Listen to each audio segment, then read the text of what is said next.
दोस्तों, आज की हॉरर स्टोरी सुनाने से पहले मैं आपको एक इंटरेस्टिंग सा स्टैट बताना चाहता हूँ। हमारी कहानियां देखने वाले 80% लोग ऐसे हैं जो हमारी वीडियोस एंजॉय तो करते हैं, लेकिन उन्होंने हमारा चैनल अभी तक सब्सक्राइब नहीं किया है। अगर आप उन 80% लोगों में से हैं, तो बस आपको एक छोटा सा काम करना है। इस वीडियो के नीचे आपको एक सब्सक्राइब बटन दिख रहा होगा, बस उस सब्सक्राइब बटन को दबाना है।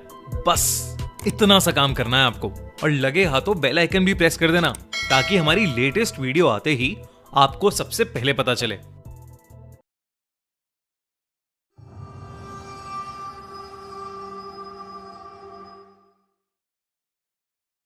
कोटाज हॉन्टेड पैलेस, बृजराज भवन। कोटा इंडिया की एक ऐसी जगह है जिसका नाम शायद ही किसी इंडियन ने ना सुना हो। कोटा आईआईटी की पढ़ाई का एक बहुत बड़ा हब है, लेकिन इसके साथ साथ कोटा में कई राज भी छुपे हैं। कोटा में एक ऐसा पैलेस है जिसे लोग भूतिया मानते हैं। कोटा का बृजराज भवन पैलेस आज से लगभग 200 साल पुराना है, जो अब एक होटल की तरह यूज किया जाता है। लेकिन कहते हैं कि ये पैलेस देखने में जितना खूबसूरत और शानदार है, इसकी कहानी उतनी ही भयानक है। लेकिन कोटा के एक कॉलेज में पढ़ रहे मोहन को इसका अंदाजा नहीं था। मोहन हिस्ट्री का स्टूडेंट था और अपने प्रोजेक्ट के लिए मोहन को किसी 3 हेरिटेज बिल्डिंग्स पर रिसर्च करनी थी, और मोहन ने उनमें से एक हेरिटेज बिल्डिंग चुनी, कोटा का बृजराज भवन पैलेस। और शायद उसकी यही भूल उसे बहुत भारी पड़ने वाली थी।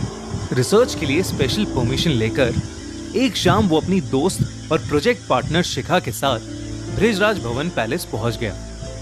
वैसे तो मोहन के कोटा में रहने वाले एक दोस्त ने उसे बताया था कि बृजराज भवन पैलेस हॉन्टेड माना जाता है और उन्हें रात होने से पहले वहां से निकल जाना चाहिए। लेकिन मोहन इन सब चीजों में नहीं मानता था। जब मोहन और शिखा वहां पहुंचे तो वो पैलेस बिल्कुल बाकी पैलेसेस की तरह नॉर्मल लग रहा था।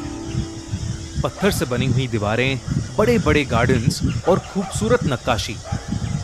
मोहन और शिखा पैलेस की रिसर्च में इतना बिजी हो गए कि रात कब हुई उन्हें पता ही नहीं चला।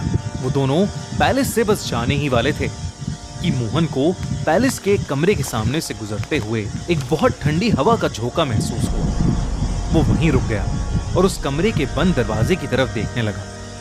मोहन को अचानक ऐसा लगा कि जैसे कोई उस कमरे के अंदर बैठकर रो रहा है।